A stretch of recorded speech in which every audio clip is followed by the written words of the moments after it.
How has the COVID-19 pandemic changed you? I honestly think that it's given me a lot of time to reflect on what's important in my life, to be honest.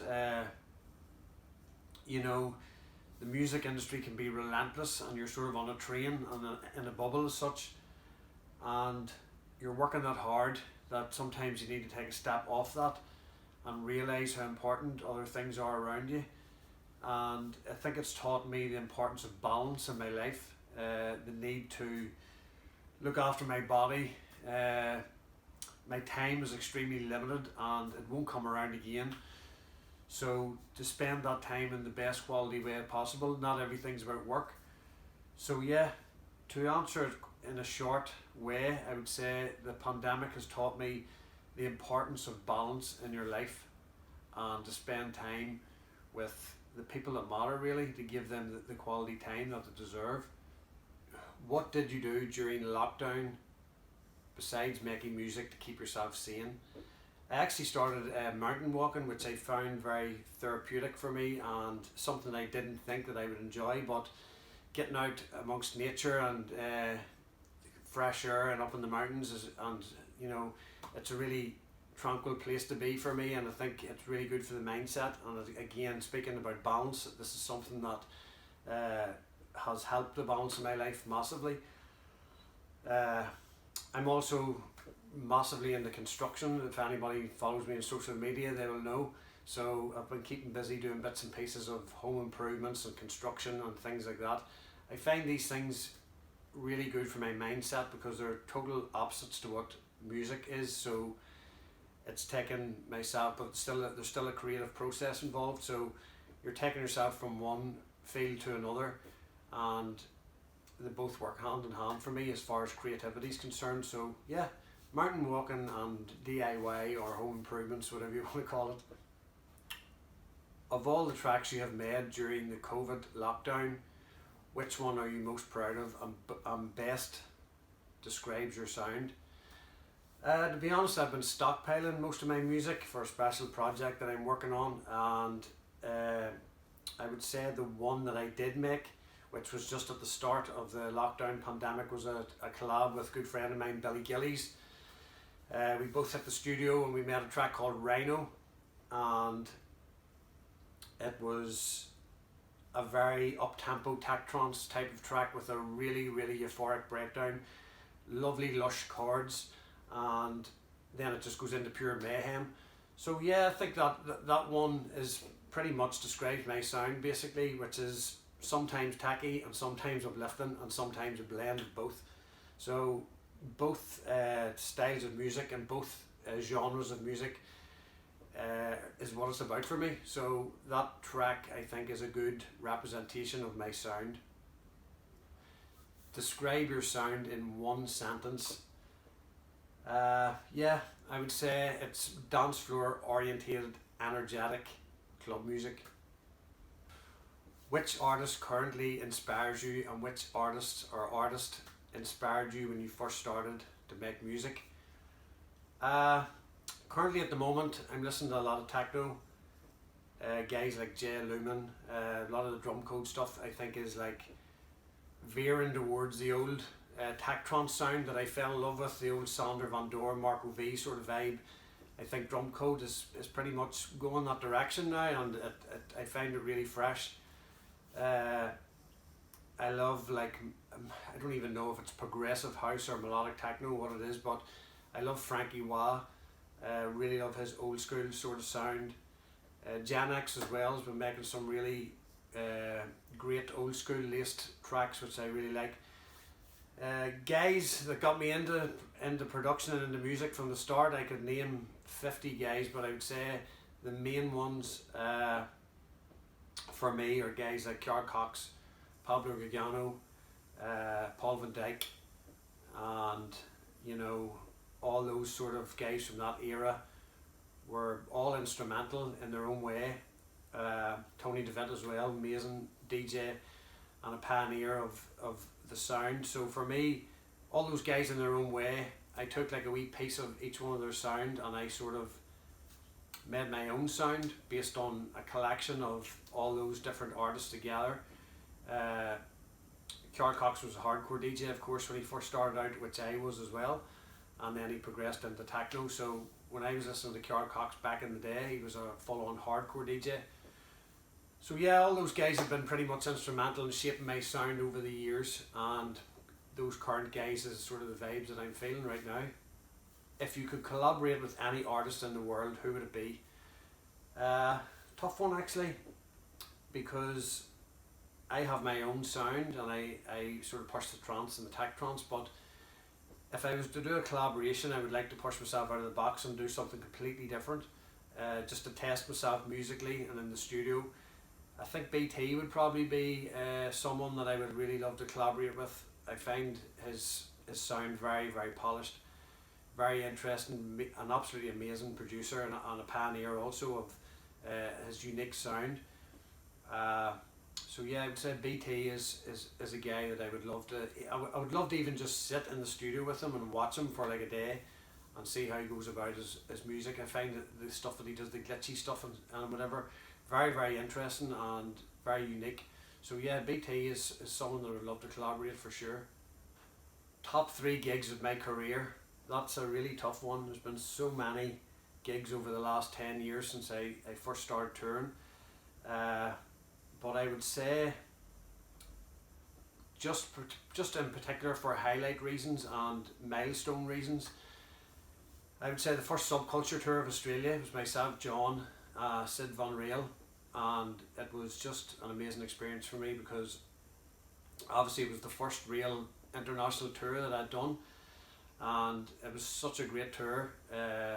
You know, such great laughs and memories from that tour. That would be one, and the second one would probably be the first A State of Trance that I played.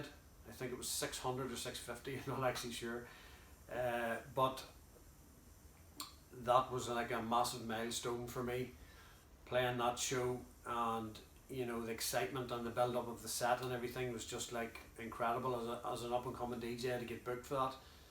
And I think anybody that knows the State of Trance shows knows the level of production and that goes into these shows, and it's just absolutely amazing. So for me to get booked for that was incredible. And then number 3, I would say it's got to be Luminosity gigs. I mean, they're the ones every year when they're in the calendar I'm really excited about, because it's just a collection of so many like-minded people from all over the world, of all ages. You know, the Dutch crowd and the people that go to the Luminosity Beach Festival, the age range is like huge, and I just feel like a real togetherness there, and you know, the music and the sets and just the whole general vibe. It's always a very exciting time, and it's always very exciting to play there. So big up all the guys at Luminosity for making that happen every year. It's just an incredible vibe. So I would say that those are my top 3. You know, special mention also to Transmission. They're like regularly book me, and the shows have been absolutely amazing. But just for milestone reasons and vibe, those top 3 would be the ones that I mentioned. Clubs or festivals? For me, clubs. I just find that more intimate vibe far better for me as a DJ. You can vibe off the crowd more. Of course, you could call Luminosity Beach Festival sort of a good vibe as well. It's a difficult one to categorize, to be honest, because it is a festival, but it has a club feel as well. But if I was to generalize, I would say definitely clubs, and you know, playing places like Groove in Argentina and stuff like that is just mind blowing. So for me, I just prefer the club environment and the intimacy of the club environment. It's where I started and where my heart will always lie, I think. You're allowed to play one last gig before you retire in one club or in one country. What would it be? I think that's an easy one for me. It would be Groove in Argentina, simply because every time I come back from those shows in Argentina, I'm on a complete high for a week. I just don't think people understand the level of energy, appreciation, and general feel-good vibes that goes down there. And I think if you speak to any DJ, they're going to tell you the same thing, as Argentina is the place to be. And Buenos Aires holds a very special place in my heart, because obviously, it was also one of the first international gigs that I played 10 years ago, and I'll never forget that. The people of Argentina are just incredible. So yeah, if I was to bow out, it would be Groove in Argentina, 10-hour set. Which two DJs would you like to see playing back to back?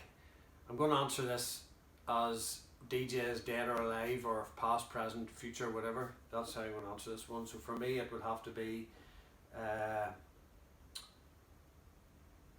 probably Carl Cox and Tony DeVitt, basically just because they're two of my idols growing up, and I know the tune selection would be off the scale, and I think it would be an interesting combination, seeing them adapt, playing their different styles, and seeing how they could mix it up. So those two would be my favourite, and yeah, it'd be interesting, I think. Who is your favourite trance DJ of all time, and when was the best gig you ever saw them play? I would say that Paul van Dyk probably is, for me, back in the day, and it's around 1999 to 2003. I think Paul was completely untouchable, and believe it or not, that was around the era that I fell in love with trance. I was a hardcore DJ and sort of touched on a bit of side trance, early side trance, way before that, and it was around 99 2000 era when System F Out of the Blue was released that I sort of fell in love with trance, and Paul was pretty prolific at that time. His sound was like untouchable. So for me, Paul van Dyk is probably my favourite DJ, and I've seen him at so many different club events over the years, and been fortunate enough to play on the same lineup as well as him. So you know, it would be hard to pinpoint one down, but for me, he's just technical genius. What is the most embarrassing thing that's happened to you as a DJ? To be honest, I've been pretty lucky over the last X amount of years since I've been touring that things have went pretty smooth for me, although it did hit the stop button on the deck, the wrong deck, at a show in Ibiza.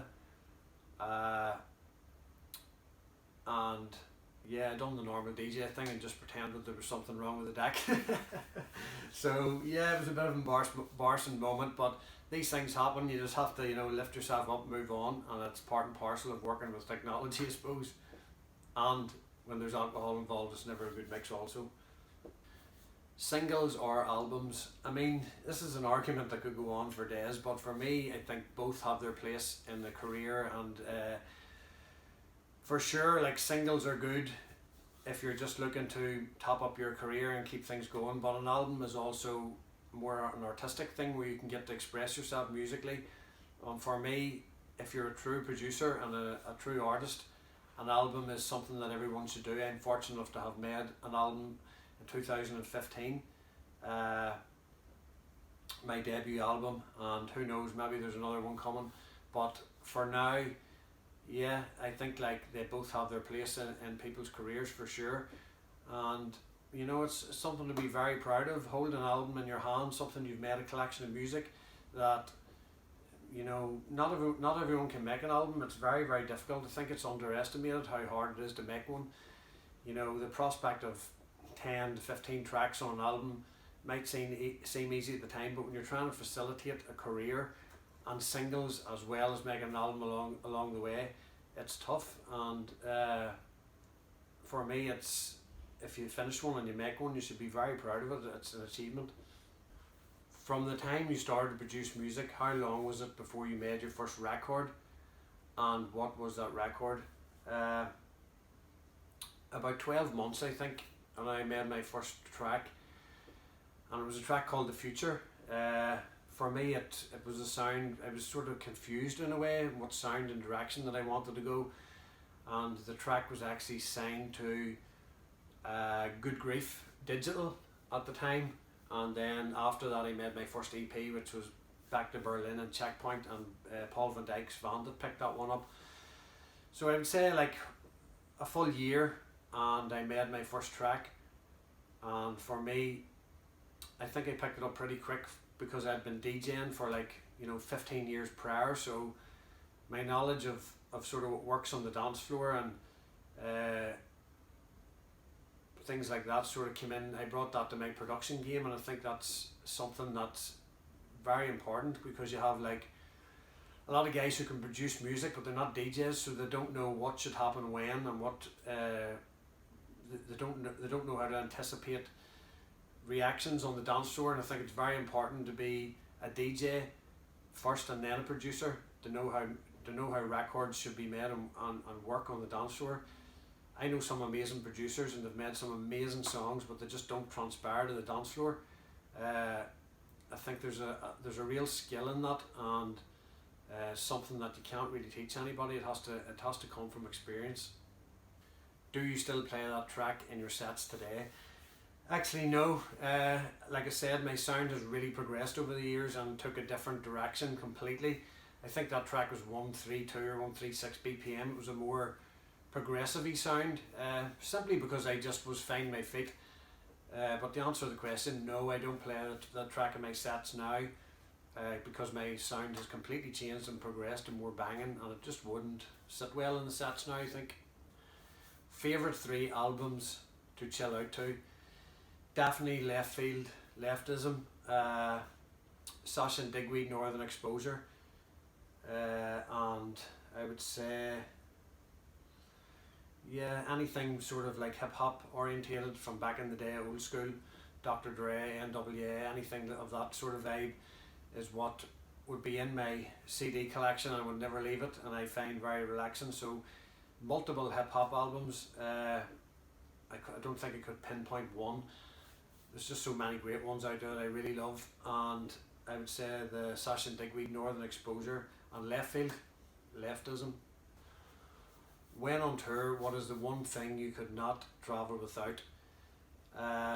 For me, it's always a USB stocked with movies and series, because yeah, life on the road can be boring, and for me, being prepared that way is definitely a must, and having a good selection of good movies and things to watch is definitely essential for me. When producing music, what DAW do you use, and what plugin could you not live without?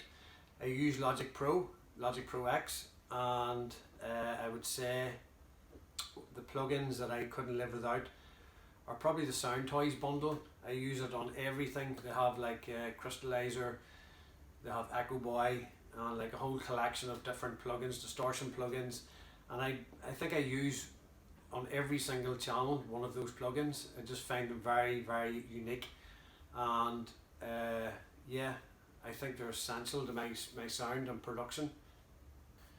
You're about to be stranded on a desert island for life. You're allowed to take 3 items with you. What would those items be?